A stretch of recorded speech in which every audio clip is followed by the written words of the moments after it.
J'annonce la présentation du docteur Picard et de Madame Javerlia, qui travaillent toutes les deux au Centre d'évaluation et de traitement de la douleur du CHU. Madame Picard comme responsable de la structure. Elles vont nous parler des neurostimulations dans les douleurs chroniques. Bonjour à tous. Nous allons donc faire un topo à deux voix, si j'ose dire.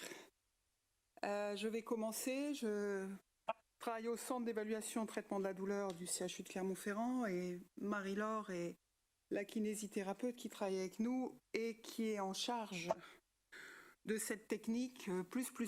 Voilà. Donc elle abordera les côtés très pratiques et puis je vais aborder les côtés un peu plus théoriques. Voilà.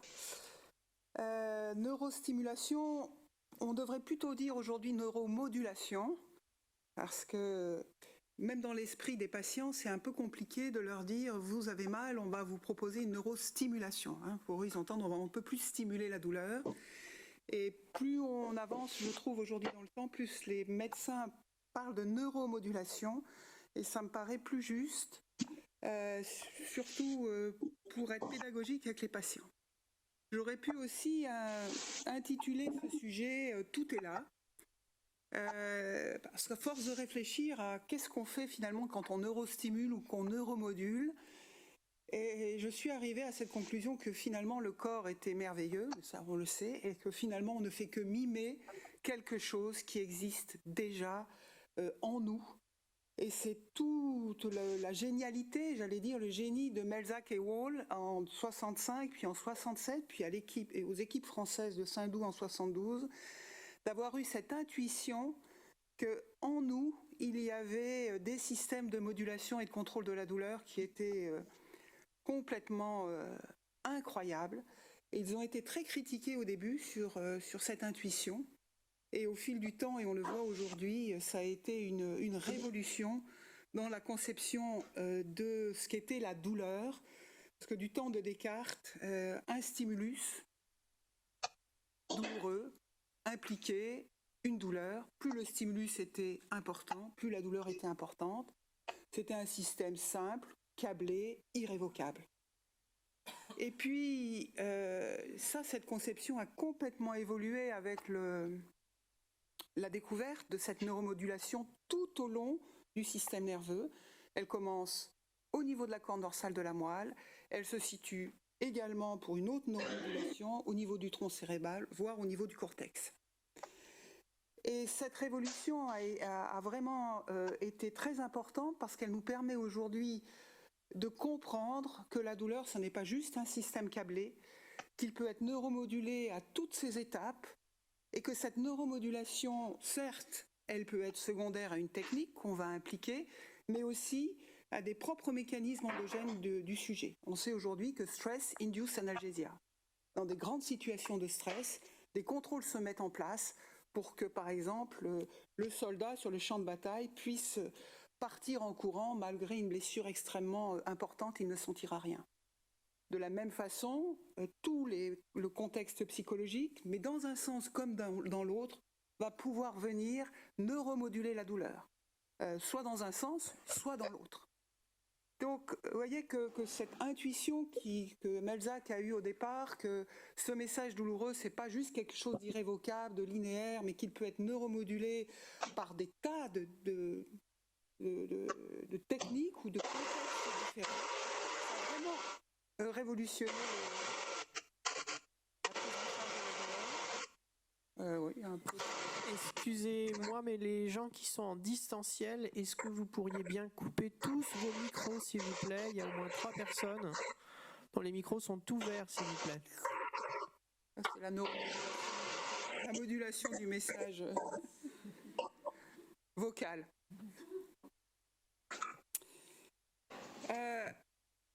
Alors, vous voyez, au fil du temps, et pour les plus anciennes comme pour les plus récentes, on va pouvoir neuromoduler l'information douloureuse de plusieurs façons. Et on n'a pas fini de découvrir cette modalité.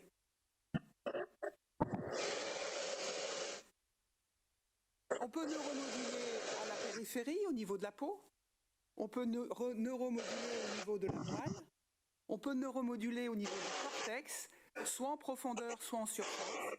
On peut neuromoduler aussi les nerfs à visée occipitale dans certaines névralgies de la face. Et puis on peut aussi neuromoduler au niveau de certaines racines, et en particulier les racines sacrées, et on verra dans quel contexte. Alors, une petite aparté, la stimulation magnétique dont vous avez dû entendre parler est en réalité une stimulation elle aussi électrique, puisque le signal magnétique va se convertir en signal électrique au niveau du cerveau.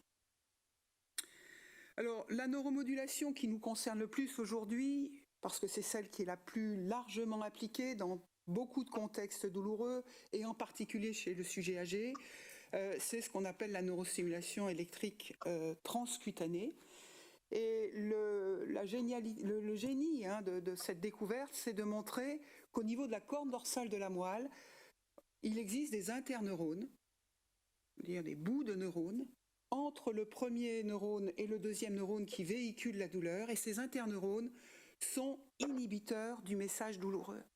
Et comment est-ce qu'on fait pour stimuler, voilà d'où vient le neurostimulation, ces interneurones? Eh bien, on les stimule avec des courants électriques de haute fréquence, et ces interneurones inhibiteurs vont inhiber le message douloureux en relarguant dans la corne dorsale de la moelle des neurotransmetteurs.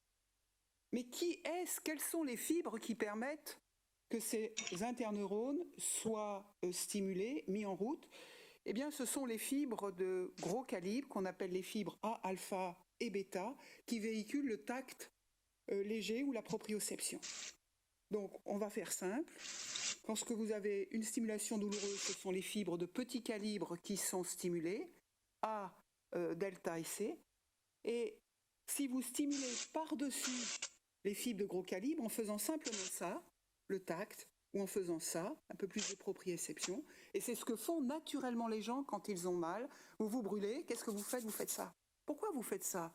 Vous ne le savez pas, mais vous faites de la physiologie sans le savoir.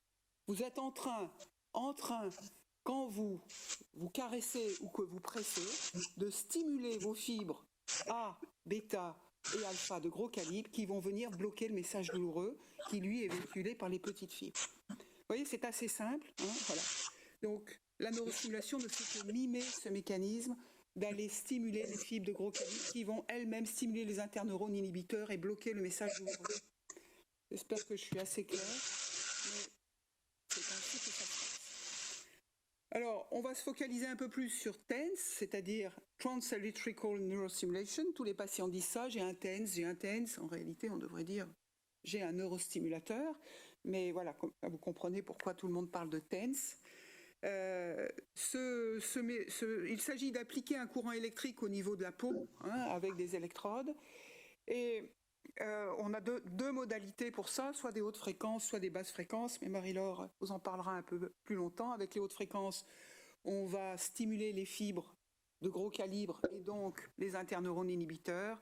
Et avec les plus hautes fréquences, on va avoir une stimulation de type acupunctural qui va permettre de libérer des endomorphines également au niveau spinal.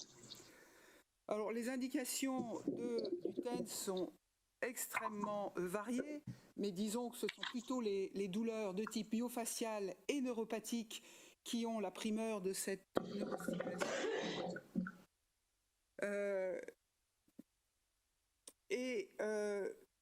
Le plus souvent, ce sont des personnes qui vont décrire soit un fond douloureux brûlant, soit des paresthésies, ça doit déjà vous faire tilt. On est sur quelque chose plutôt de neuropathique. Et il faut aussi que cette douleur soit localisée. C'est sûr que si le patient a des brûlures dans tout le corps, la neurostimulation transcutanée, ça va être un peu compliqué. Le plus favorable, c'est lorsque les patients décrivent une douleur dans un métamère douloureux, une région soit d'un tronc nerveux, soit d'une racine nerveuse. Et là, vous allez pouvoir appliquer les électrodes, la neurostimulation dans la région métamérique, soit du tronc, soit de la racine nerveuse concernée. Donc le plus souvent, si vous n'avez pas un trajet nerveux authentifié et que la zone douloureuse est assez circonscrite, alors là, la neurostimulation se fera directement loco-dolenti. Il est sûr que si le nerf est complètement sectionné, on ne va pas pouvoir recruter les fibres de gros calibre à bêta. Donc l'anesthésie.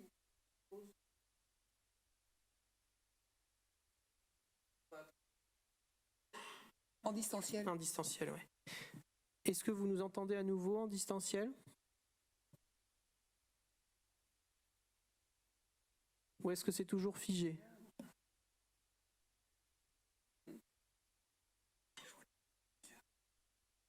Tout est sur la dia. Hein. Ouais. A priori, tout est bloqué en distanciel au niveau image et son.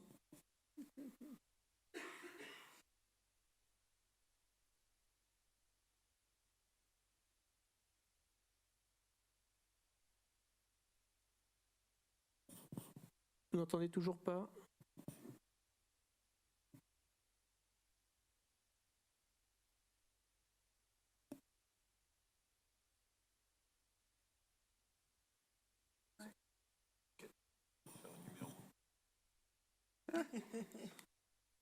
On peut faire un peu d'activité physique. Oui, ça peut se faire. T'as pas un neurostimulateur? Non, j'ai fait une petite démonstration. Voilà. 15 secondes et 5 Son, image statique. On va boire un petit coup d'eau.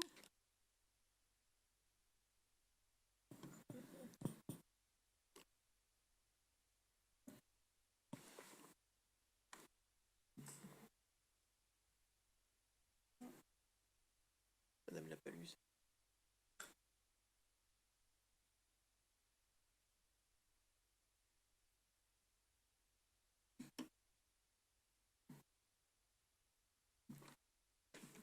c'est ça. T'as vu le plafond? J'avais jamais vu. T'as vu le plafond? Incroyable. Les milliers de bois qu'ils ont. C'est du bois. Du bois. Ah, c'est du bois, je crois. C'est du bois. C'est Hein. du bois aussi. Sinon, ça souffle. Ah ouais. Ouais. Et il faut sécher à l'occasion. C'est micro pas. Pourquoi? Comme c'est pas utilisé, ça. Enfin, avec le CFS. Ouais. Qui ont fait le lien. Oui, il nous le. D'accord. On peut reprendre. Ouais, on peut Reprendre. Donc on a vu les indications, il existe des non-indications, voire des contre-indications. Bon, la non-indication, c'est effectivement lorsque les fibres sont tellement lésées que le courant ne pourra plus passer. Hein. Donc là, une anesthésie totale dans le territoire douloureux, ça va être compliqué de neurostimuler, mais on a des artifices peut-être qui pourront être contournés, Marie-Laure nous en parlera peut-être. Et puis bien sûr, lorsque la zone douloureuse est allodinique, c'est-à-dire hypersensible à toute stimulation non douloureuse, il est difficile de placer les électrodes dans cette zone, mais là, on peut aussi, jouer en mettant les électrodes soit en amont, soit en aval, voire en controlatéral, puisqu'il y a des voies d'inhibition de la douleur qui se croisent au niveau spinal et supraspinal. La grossesse est une contre-indication relative. Hein. On a beaucoup de femmes enceintes qui viennent nous voir avec des lombalgies. Et bon, c'est pas votre sujet, mais on peut quand même neurostimuler au niveau lombaire. Bien sûr, on évitera de mettre les électrodes au niveau pelvien. La stimulation du sinus carotidien chez les patients qui ont eu des chirurgies ORL, c'est plutôt pas recommandé. Et puis chez les patients qui ont un pacemaker, donc là, on est effectivement plus dans votre population à vous. Dans la neurostimulation transcutanée, il y a une petite variante qui s'appelle la stimulation du nerf tibial postérieur, qui est réservée aux patients et patientes qui ont des douleurs chroniques pelviennes ou qui ont un problème d'incontinence urinaire. Là, ça peut vraiment être intéressant pour vous. Il se trouve que le nerf tibial postérieur se projette au niveau spinal, au même niveau que les nerfs pelviens. Et c'est par ce biais-là qu'on peut avoir une action soit sur les douleurs pelviennes, soit sur l'incontinence. À noter que dans l'incontinence urinaire par vessie hypertonique, c'est la recommandation qui arrive en premier, avant maintenant les anticholinestérasiques et avant la toxine botulique. Donc ça peut vraiment être quelque chose qui peut être intéressant dans la population âgé qui a un syndrome de vessie hypertonique. Alors, exceptionnel chez le sujet âgé, mais tout de même à considérer chez des patients qui sont valides, je ne veux pas dire des patients qui sont alités, à cause du problème du risque infectieux, la neurostimulation médulaire des cordons postérieurs et la neurostimulation des racines sacrées. Voilà, là, ce sont des stimulations qui sont implantées, non plus une stimulation de surface transcutanée.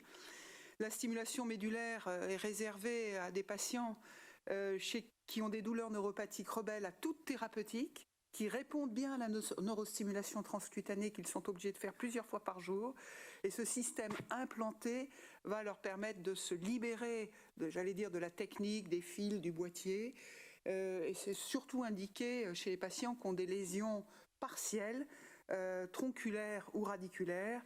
Dans notre expérience, l'indication principale, ce sont vraiment tous les patients qui sont sinistrés du rachis, comme on dit, et qui ont eu des chirurgies sciatiques à répétition avec une racine ou deux L5-S1 endommagées, non pas complètement sectionnées, mais endommagées, et qui gardent des douleurs radiculaires au niveau des membres inférieurs. Mais également dans certaines pathologies vasculaires, dans certaines séquelles d'algodystrophie, qui concernent peut-être moins votre... et des polyneuropathies de type diabétique, quand les patients restent valides, je continue de le préciser. Pour les stimulations des racines sacrées, peut-être très intéressant chez deux types de pathologies qui sont paradoxales, mais qui sont inverses, mais chez lesquelles ça fonctionne, soit l'hyperactivité vésicale après échec de toutes les thérapeutiques, dont la stimulation tibiale postérieure, soit les dysuries avec des rétentions urinaires sans obstacle.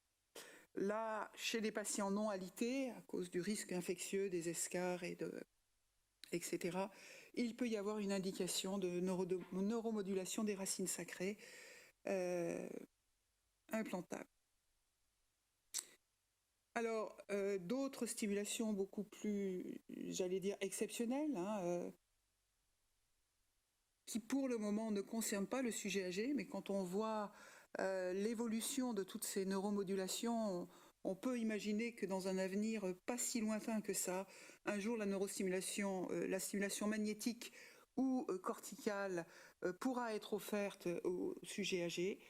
La RTMS, donc la stimulation magnétique, est surtout indiquée, la première indication c'est la dépression, la deuxième c'est la douleur chronique. Les douleurs chroniques, plus diffuses, ou celles des... je pense à la fibromyalgie, mais plus diffuses chez le sujet âgé, ce sont celles des douleurs hémicorporelles de séquelles des AVC. Idem pour la stimulation corticale superficielle du cortex moteur, avec une électrode implantée en surface. On a quelques patients âgés dans notre population chez lesquels cette stimulation a été programmée pour des séquelles douloureuses d'AVC, hémicorporelles, ou pour des douleurs faciales irréductibles. Je pense en particulier à des séquelles d'intervention chirurgicale au niveau cortical ou des névralgies du trijumeau avec des séquelles de thermocoagulation. Là, on a des bons résultats de la stimulation corticale chez des sujets jeunes et moins jeunes. Pour autant, j'allais dire que chez le sujet âgé, il va falloir, nous préconisons de rester simple et de prioriser toutes les neuromodulations externes non invasives, dont la neurostimulation tibiale, la stimulation externe. On pourra discuter dans certaines indications de la stimulation médulaire ou celle des racines sacrées avec les réserves que je vous ai dites tout à l'heure, et pourquoi pas dans l'avenir la RTMS qui est finalement non invasive et qui est elle aussi externe dans certaines pathologies comme des dépressions réfractaires ou des séquelles d'AVC. Je vais passer la parole à Marie-Laure pour un propos peut-être plus pratique sur... Ah, tu es juste derrière? Ah ben oui, t'as bien... Oui. Moi, j'ai pas les... Non, j'ai pas les touches. Vous l'avez derrière? Il n'est pas bien loin. D'accord. Super.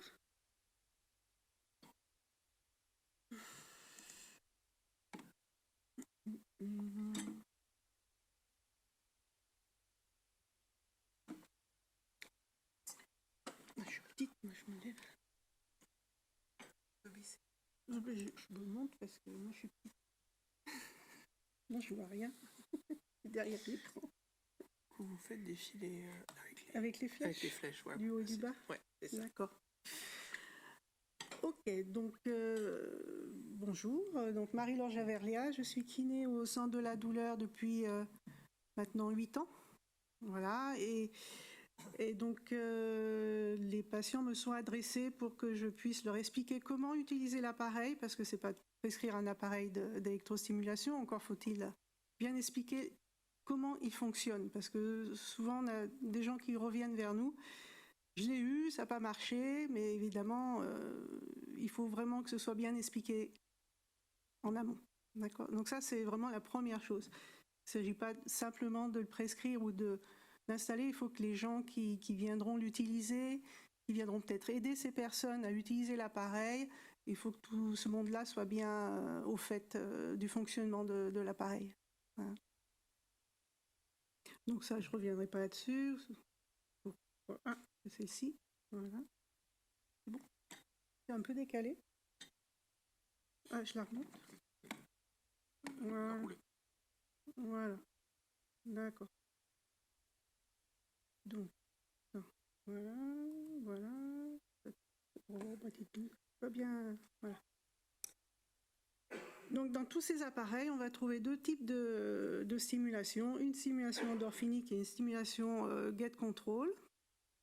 Donc l'endorphinique, elle correspond à des fréquences, à des basses fréquences. Bon, c'est un petit peu technique, mais voilà, c'est juste pour vous donner une indication. Donc on a des stimulations entre 1 et 5 Hz qui vont stimuler des nerfs moteurs. Et la sensation qui sera en face de ces stimulations, ce sera comme une contraction musculaire, en fait, comme une sensation de battement. Voilà. Ensuite, il faut que la stimulation soit suffisamment longue pour pouvoir avoir une sécrétion d'endorphine. Donc il faut au moins 3/4 d'heure de stimulation quand on veut utiliser ce genre de programme. Donc chaque appareil va proposer des programmes différents. Donc ce qu'on appelle TENS conventionnel ou gate control. Donc là vous aurez une sensation de picotement. Le TENS endorphinique. Donc voilà ce que je vous disais tout à l'heure, avec des sensations de battement associées, et aussi des programmes qui vont mixer les deux sensations. Voilà, qui vont soit les alterner, soit vous aurez un canal qui fera du gate control et un canal qui fera des stimulations endorphiniques. Vous allez voir tout de suite voilà, comment ça fonctionne. J'ai des choses plus concrètes.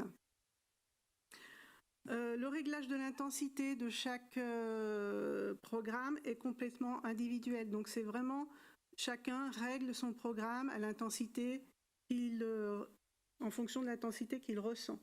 Donc pour certaines personnes, l'intensité sera suffisamment basse. Pour d'autres, elle sera plus haute. Ça dépend de sa propre sensibilité. Il faut sentir le picotement, il faut sentir le battement. Il ne faut pas non plus qu'il soit complètement désagréable. D'accord, faut pas, voilà. Donc, ça dépend de la sensibilité de chacun après. Hein. On va utiliser le gate control ou l'endorphinique. En fait, dans la théorie, on se dit voilà, pour tel type de douleur, on va utiliser ce type de stimulation. Et en fait, dans la pratique, c'est un peu plus compliqué que ça parce qu'on s'adresse à des sensations. En fait, on a tous une sensation un peu différente. Hein. Les bonnes sensations pour une personne ne sera pas forcément agréable pour une autre et n'aura pas forcément le même effet. Donc, on peut très bien faire du gate control sur une douleur neuropathique, mais aussi de l'endorphinique sur une douleur neuropathique. La stimulation gate control, certes, ce sera des picotements qui seront assez confortables, d'accord ? Qui vont atténuer la douleur présente. Mais dans l'endorphinique, certaines personnes aiment bien l'endorphinique parce qu'elle va passer au-dessus de la sensation désagréable. C'est pas du tout la même... voilà, c'est pas interprété de la même façon. Certaines personnes aiment bien recevoir... c'est comme si je vous donnais un coup de marteau pour oublier votre migraine, quoi, en fait. Hein. D'accord ? C'est un peu ça. Certaines personnes en douleur neuropathique aiment bien avoir des sensations plus fortes que leur douleur ressentie. Et ça le fait du coup diminuer ça met sous un voile un peu, voilà, ça met à distance la douleur neuropathique, qui est souvent très désagréable. Voilà. Mais ça s'adresse pas forcément à toutes les populations. D'autres, le simple picotement suffira à baisser la douleur. Mais ça, il faut pas. Je vous dis ça parce qu'il faut pas se dire, voilà, TENS conventionnel dans telle douleur, telle endorphinique dans telle douleur. En fait, il faut laisser le patient un peu tester aussi les programmes. Alors, des exemples d'installation. Voilà. Oui. Avec la... Il y en a une sur deux. Ah, il y en a une sur deux qui passe. Ouais. Oh, voilà. Voilà. Donc, je venais sur les zones des contre-indications. Faites attention à vos patients. Les patients âgés ont souvent des peaux un peu fragiles. Donc, le patch qu'on mettra sur la zone peut irriter un peu la peau. Voilà. Faire attention à ça. Hein. Et ensuite, la seule contre-indication, c'est d'autres appareils de stimulation implantés. Donc, les appareils vésicales ou le pacemaker. D'accord ? Alors, si je veux revenir en arrière, parce qu'en fait, j'ai passé en double. Voilà, super. Donc ça, c'est une liste d'appareils. À quoi ça peut ressembler ? Donc, ces appareils-là sont tous remboursés par la sécurité sociale. Tous ne le sont pas. Vous trouvez dans le commerce des tas d'appareils qui font de la neurostimulation aussi, qui ne sont pas forcément remboursés. Ceux-là sont prescrits par les centres de la douleur ou par un médecin algologue et sont remboursés. Pour la location est complètement remboursée comme un médicament. Et après, à l'achat, il y a une partie de l'achat qui est prise en charge par la sécurité sociale. Voilà. Donc, vous avez des appareils avec fil, des appareils sans fil. C'est 3 laboratoires différents. Les bleus, c'est le laboratoire Choix Médicaux. Je les donne tous, comme ça vous êtes au courant. C'est les laboratoires Choix Médicaux qui ont des fils. Voilà, on a une... Ouais, ça se voit ça ? Oh, super. Donc là, vous voyez, il y a 2 canaux qui sortent de l'appareil pour brancher les patchs. Celui-ci aussi, c'est le même, mais en une forme différente. Celui-ci, c'est le CEPHAR, donc laboratoire d'Enjoy. Peut-être que vous le connaissez pour d'autres appareils médicaux. Celui-ci, c'est un appareil avec une télécommande, avec des patchs et un canal. Vous voyez que ce n'est pas relié directement à l'appareil. C'est plus indépendant. On peut laisser la télécommande dans un coin et continuer à se balader à côté.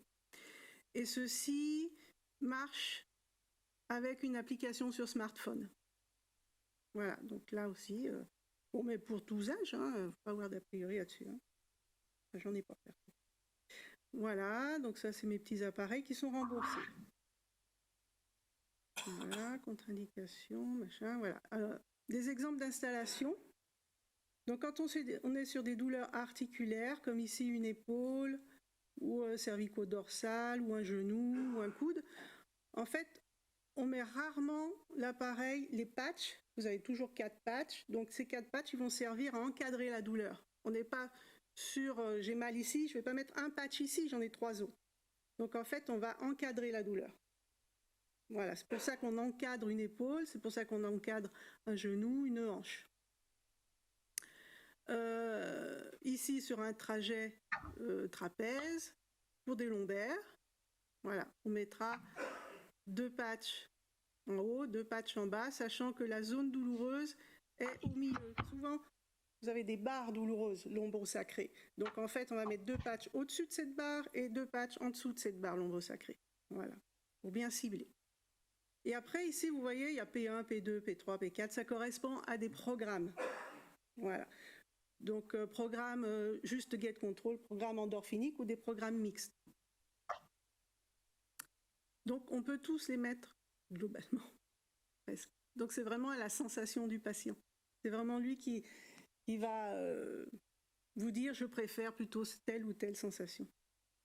Il n'y a pas de dogme là-dessus.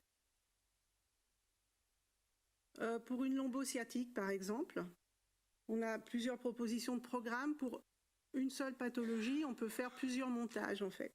Vous pouvez vous contenter d'un montage uniquement lombaire pour soulager la douleur lombosacrée, comme ça. Vous pouvez faire un montage à la fois lombaire et sur le trajet sciatique. Et vous pouvez faire aussi un montage uniquement sciatique. Voilà. Donc là, à chaque fois, vous avez des programmes différents. Parce que ici, ouais, douleur du nerf, on est plutôt sur des programmes justement uniquement de gait control. Donc le patient, il sentira des picotements sur toute cette zone. Le programme 6, lui, il va alterner endorphinique et gait control tout le temps. Ça peut être aussi une sensation proposée. Le 2, ici, vous aurez une sensation endorphinique au niveau musculaire et une sensation gait control au niveau du trajet du nerf. Là, les deux canaux sont différenciés. Et ici, vous aurez, alors ce qu'on appelle, c'est du gait control, mais comme il y a un petit décalage de stimulation entre les différents patchs, vous avez aussi une sensation de massage qui va être associée. Donc souvent, c'est plutôt bien apprécié. Voilà. Donc ça reste des exemples hein, sur ce qu'on peut proposer. Il y a un autre appareil, parce que tous ces appareils, là, vous avez vu, c'est des petites touches. C'est des fois pas facile pour une personne âgée à domicile d'utiliser cet appareil. Après, vous avez un autre appareil qui a été sorti par Urgo, là, qui est assez intéressant, qui n'est pas remboursé par la Sécu, mais qui reste à un prix relativement abordable, qui reste à 40 €, je crois. On peut l'utiliser 70 fois. Où il n'y a qu'une touche plus-moins. Il n'y a pas à régler de programme, c'est uniquement du gait control. Voilà. J'ai mal à l'épaule, je colle mon patch sur mon épaule, ou derrière en cervico-dorsal, j'appuie sur les touches plus. Voilà. Ça marche avec une pile de montre. Donc le patient va appuyer, voilà, il va régler son intensité et ça va durer 20 minutes. Voilà. Et après, il peut le mettre ailleurs, il peut enchaîner les installations comme il veut, sur un genou, sur le dos, enfin voilà, tout ce qui est accessible tout seul. Voilà, ça c'est un appareil qui est quand même plus facile d'utilisation. Voilà, pour des personnes à domicile, parce que souvent on dit bon, je prescris cet appareil, la personne à domicile, l'infirmière le fera pas. Ça rentre pas dans ses compétences, hein, donc il faut pas vouloir dire l'infirmière qui passe à domicile va faire le soin. Non, ça fait pas partie de ses compétences. L'appareil doit être utilisé aussi souvent que nécessaire. Donc on peut faire 15 stimulations dans la journée, c'est pas un problème. Ça va soulager pendant l'utilisation de l'appareil, un petit peu après dans le temps, mais rien n'empêche de faire des séances toutes les 2 heures s'il faut. Ça n'empêche pas le déplacement. L'appareil, même celui qui a des fils, vous le mettez dans votre poche ou voilà, et vous pouvez très bien déambuler avec un appareil sur vous. Donc c'est vraiment quelque chose qui est très simple, qui est facile d'utilisation, qui n'a pas d'effet secondaire. Au pire, comme je dis à mes patients, au pire, ça ne vous fait rien. Au mieux, ça soulage. Et ça soulage rapidement, parce que ça soulage dès la première utilisation. Si vous ne répondez pas à ce genre de stimulation, vous ne le saurez pas au bout d'un mois, vous le saurez tout de suite. Dans la demi-heure de la séance, on sait tout de suite si le patient répond ou pas à ces stimulations. Donc c'est pas plus mal en première intention, de faire une séance de TENS et après de voir si on donne une interdose ou pas, dentalgie. Voilà, ça peut aider à diminuer vos prescriptions de médicaments aussi. D'accord ? Donc il y a plein d'utilisations différentes. Là, je vous ai donné que quelques exemples. Donc là, je vous ai mis une diapo avec le nom de tous ces représentants dans la région des différents appareils que je vous ai montrés. Donc ça, ce sont les appareils qui sont remboursés par la Sécurité sociale. Vous pouvez très bien les joindre. Ils viendront, si vous êtes en EHPAD, si vous êtes à l'hôpital, tout ça, pour former le personnel, il n'y a pas de problème. Ils se déplaceront pour vous expliquer comment utiliser l'appareil. Un appareil pour un budget de service, ça reste 230 €, un truc comme ça, maximum. Donc c'est pas quelque chose d'énorme. Les patchs, ils sont prescrits. Donc tout médecin peut prescrire les patchs. Ils seront remboursés par la Sécu et ils restent disponibles aux patients, au pied du malade, en fait. Hein. Voilà, il n'y a vraiment pas... Enfin, je pense qu'il n'y a pas à se priver de cet appareil dans le cadre de la gériatrie. souvent, on reçoit des infirmiers qui sont en stage, en DU, de prise en charge de la douleur, qui sont dans les EHPAD, qui découvrent cet appareil et qui nous disent à chaque fois, mais bon sang, voilà, il y a plein d'utilisations, rien ne vous empêche d'utiliser cet appareil. En première intention même. C'est qu'une demi-heure. Voilà, si au bout d'une demi-heure, votre patient est plus soulagé, vous pouvez passer sur des antalgiques médicamenteux. Mais là, franchement, vous pouvez y aller. N'hésitez pas. Voilà, c'est tout. Un petit aperçu.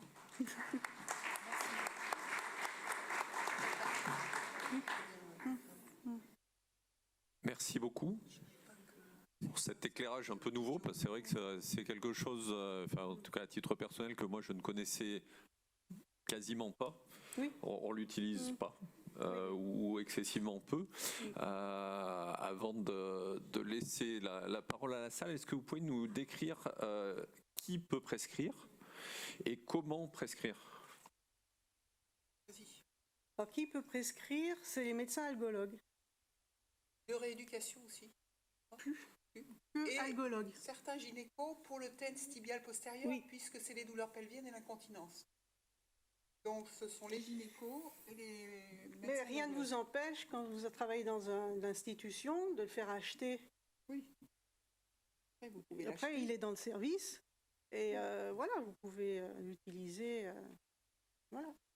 Si vous l'achetez dans le service. Et les dans patchs l'EHPAD, se voilà. prescrivent par n'importe Par quel un médecin? traitant, sans problème. D'accord.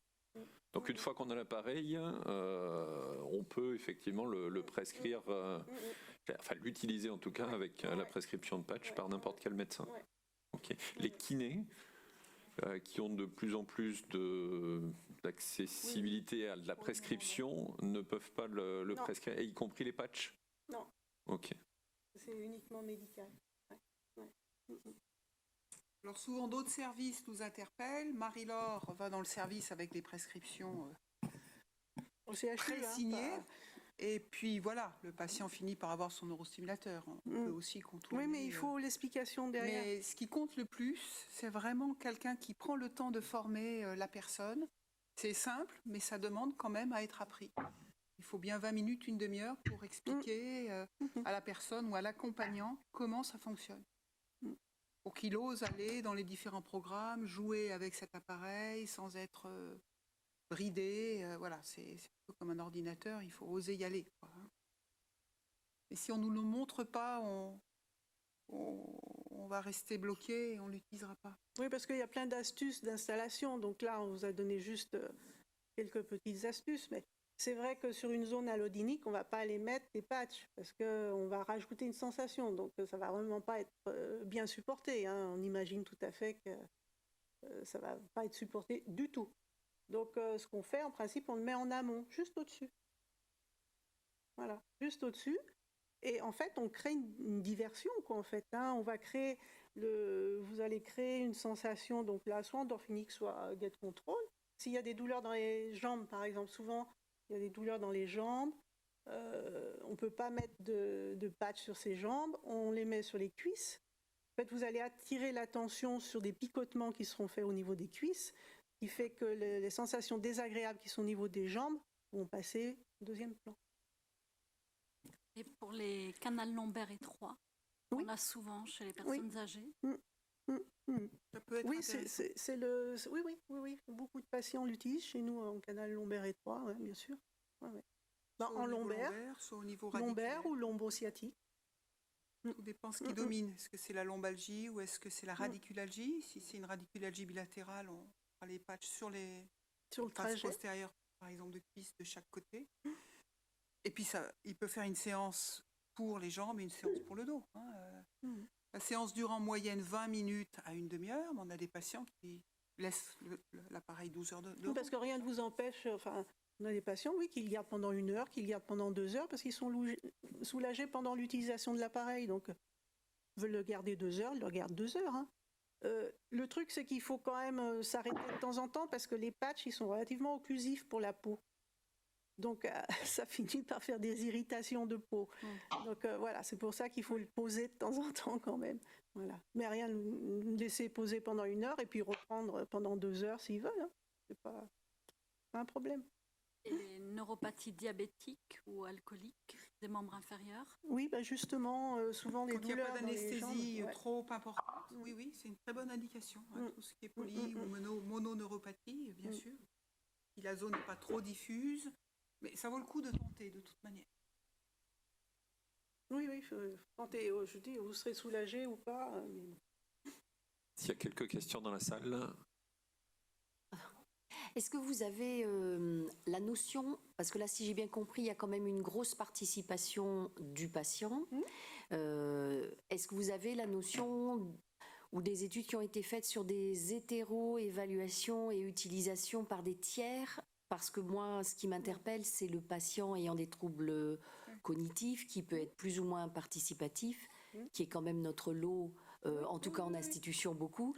Et est-ce que on a montré un plus, est-ce que le tiers peut évaluer, poser, mettre en place? Ça semble facile quand on vous écoute. Après, on n'est pas Après, délétère. Oui, non, tout à fait. Il y a pour qui des gens déments, apporter une sensation à un endroit du corps, ça peut être apaisant, tout simplement. Donc, pourquoi pas? Oui.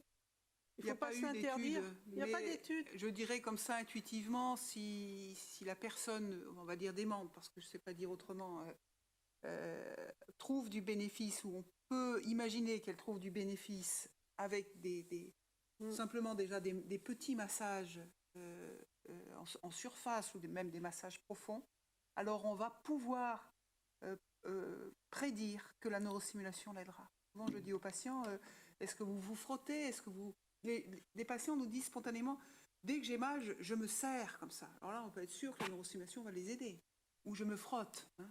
Donc ça pourrait être une façon, sur des gens peu communicants ou qui ne vont pas décrire leur douleur, de tester d'abord un toucher, massage ou quelque chose de je dirais ça plutôt stimulant par les barorécepteurs et de voir s'il y a un apaisement et d'en déduire. Parce que notre population qui a des troubles cognitifs, elle ne vient pas avec sa douleur. Si Dieu, nous, on l'a toujours en hétéro-évaluation d'un comportement que l'on peut supposer ou qu'on se dit toujours peut être dû à un phénomène douloureux. On a les antécédents, le diabète, la notion, tout ça, mais on ne va pas avoir toute cette précision de description. Donc d'accord, il faudrait passer par le toucher d'abord pour voir si on a un intérêt. D'accord, merci. déjà une acceptation d'être approché et touché, hein, tout simplement. Et puis, oui. Avez-vous d'autres questions, oui, Agnès? Oui, bonjour. Du coup, je voulais savoir si vous... Je suis là. Ouais. Je voulais savoir si vous aviez eu de retour par rapport à l'habituation justement à la neurostimulation, s'il y avait eu des obligations d'augmenter justement le TENS par rapport à l'accommodation, on va dire, qu'on peut faire à la douleur, ou pas. C'est pas grave hein, d'être addict au TENS. Hein. Non, mais je veux dire... Il n'y a pas de syndrome de sevrage.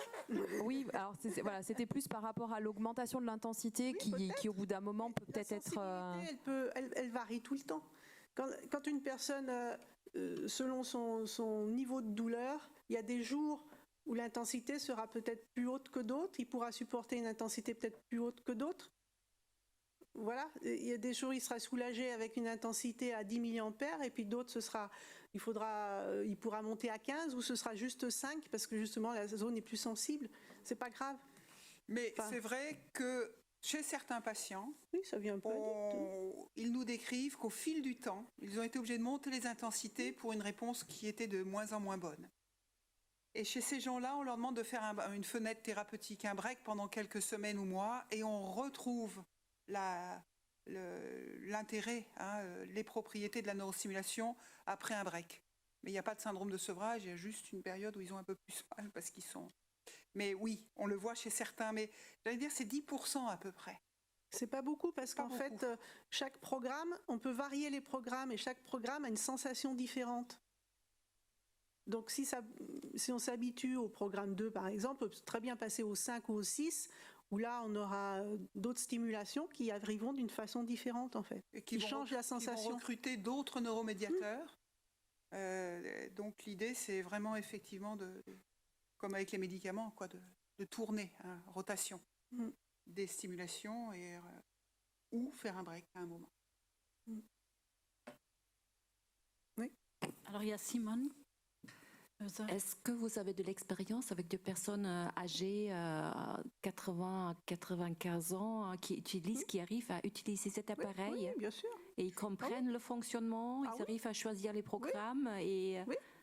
parce que bon, mon expérience personnelle, voilà, ils n'arrivaient pas, ils n'utilisent même plus de portable ces gens-là souvent, ils sont pas donc les petits écrans, choisir les programmes. C'est pour ça que je vous disais que l'Urgoten, c'est drôlement bien. Oui, voilà, j'étais ravie de découvrir ça. Et la question qui s'enchaîne, est-ce que j'ai eu l'expérience de l'utiliser dans le service, le TENS, avec le kinésithérapeute? Il y a un appareil très sophistiqué, le Chattanooga de MPR. Mais du coup, la dame voulait poursuivre l'expérience et j'ai mis ça en place avec la kiné, avec un kiné à domicile. Hein.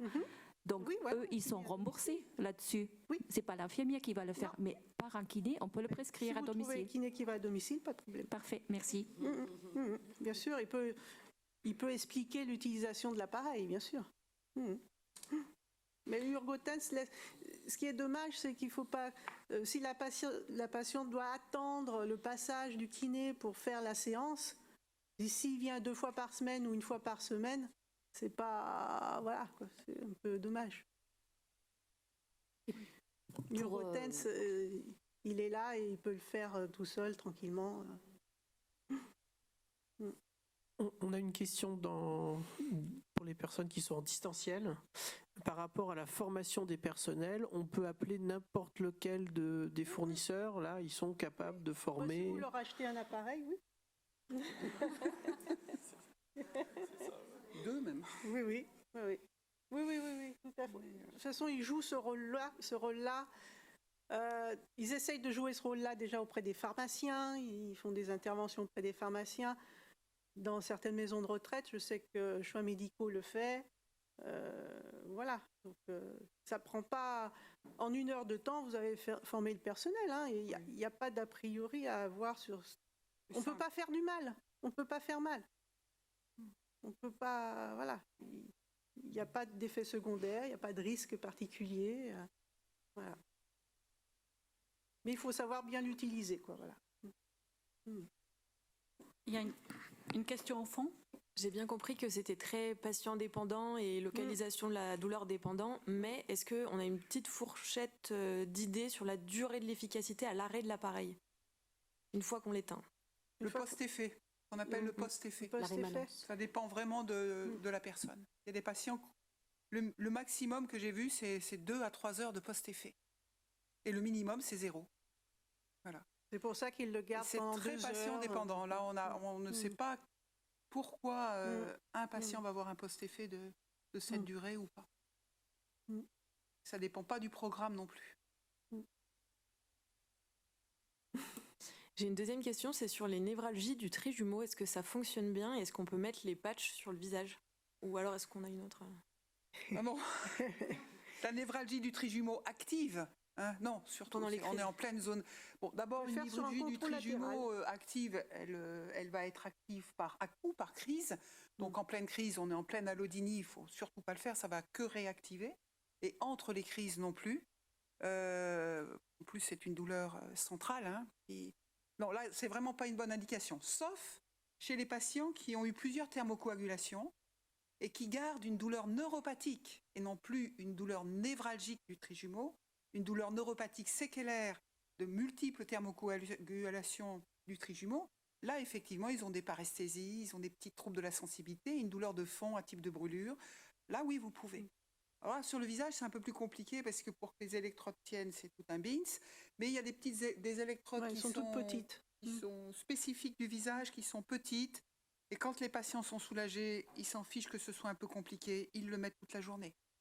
Oui, c'est une très bonne indication. Mais c'est surtout une très bonne indication de stimulation corticale. Toutes les douleurs de la face séquelaire, de traumatisme, de chirurgie ou de thermocoagulation sont la meilleure indication de la stimulation corticale implantée. Voilà, chez les patients âgés, on peut le faire s'il n'y a pas trop d'atrophie cérébrale ou qu'il n'y a pas d'anticoagulants en cours. Bon, ça fait beaucoup de réserves, mais on a des patients âgés qui ont eu des douleurs de déafférence, des douleurs neuropathiques de la face, quelle que soit l'origine, qui ont bénéficié d'une stimulation corticale implantée. Parce que dans le cadre de la migraine aussi, ça ne sert à rien de le faire pendant la crise, en fait. Parce que là, justement, les sensations sont telles que rajouter encore un autre truc dessus, c'est insupportable. Donc, chez le patient âgé qui est migraineux, c'est plus travailler sur la détente cervico-dorsale, donc faire des séances régulières en cervico-dorsale ou sur les trapèzes pour espacer les crises. Et une fois que la crise est lancée, voilà. Il y a trop d'infos. Il y a trop de choses qui se passent en même temps là. Encore une ou deux petites questions avant la pause. Est-ce que ces appareils sont compatibles avec un pacemaker ou pas? Non, c'est la contre-indication. C'est la contre-indication. La seule contre-indication. Oui, parce que ça fait varier la stimulation du pacemaker, donc ça interagit quand même. Donc c'est un petit peu embêtant. Vas-y. Moi j'avais une question par rapport à la prise d'antalgique Péros. Est-ce que on a trouvé un peu un mode d'administration, si ça a été plus efficace si on fait matin, midi et soir avec un TENS matin, midi et soir, ou s'il vaut mieux le faire entre les TENS? La prise antalgique, vous voulez dire? Oui. La prise antalgique peut être remplacée par une séance de TENS surtout, je dirais. Oui. Voilà. Parce qu'il y a eu des études pour dire comment les interdoses. On administre les médicaments quand on administre le TENS, ça je pense que ça n'a pas été fait. Mais ce qu'on voit surtout, c'est bon, vous allez faire une petite marche qui va être douloureuse pour vous, faites une séance de TENS avant d'y aller, un quart d'heure, 20 minutes. Et si vous avez mal en rentrant, en faisant une autre, plutôt que de prendre un médicament avant d'y aller et un médicament en revenant. C'est ce que font beaucoup de personnes. Ils utilisent le TENS en préventif ou en curatif d'un exercice qui a été douloureux pour eux, une activité qui a été douloureuse pour eux. Il faut tester ça. Y a-t-il une perte d'efficacité au bout d'un moment avec l'utilisation de l'appareil? C'est la question qu'on rejoint. Il y a une tolérance à peu près chez effectivement 10% des patients. Alors, c'est ce qu'on disait, on arrête quelques semaines et puis on peut reprendre, l'activité va reprendre. Mais c'est rare. Et pendant que la personne arrête, on va dire, l'utilisation, est-ce qu'elle doit reprendre des antalgiques en cas de douleur? Oui, bien sûr. Elle doit reprendre comment? Oui, ça va être... Toute dernière. Merci. Bonjour. Dans le cas de l'incontinence urinaire, à quel niveau, à quel moment on juge que c'est déraisonnable ou dans quelle indication on peut utiliser? Alors on parle de la vessie hyperactive, avec des fuites urinaires. Oui. En première intention. Il n'y a pas de déraisonnable ou de raisonnable, c'est en première intention avant les anticholinergiques. Vas-y. Voilà. Donc en première intention, et on fait en général 20 minutes 2 fois par jour. Il y a des patients au bout de 2 semaines, ça y est, le problème est réglé, on peut arrêter. Et d'autres qui sont obligés de poursuivre au moins 2 mois avant de voir un résultat. Soyez patients, mais voilà, là on est vraiment sur des indications, c'est magique, quoi. Ouais. C'est à l'urologue de valider. Alors là, c'est l'urologue ou le gynéco-uro qui a le droit du coup de prescrire et qui va indiquer cette stimulation et la prescrire. Merci beaucoup. Merci pour cette intervention qui nous a vraiment éclairé sur un domaine qu'on ne connaissait pas. Donc merci Madame Javerlia, merci Pascal Picard. Petite pause jusqu'à 11h10 et on reprend à 11h10. Merci.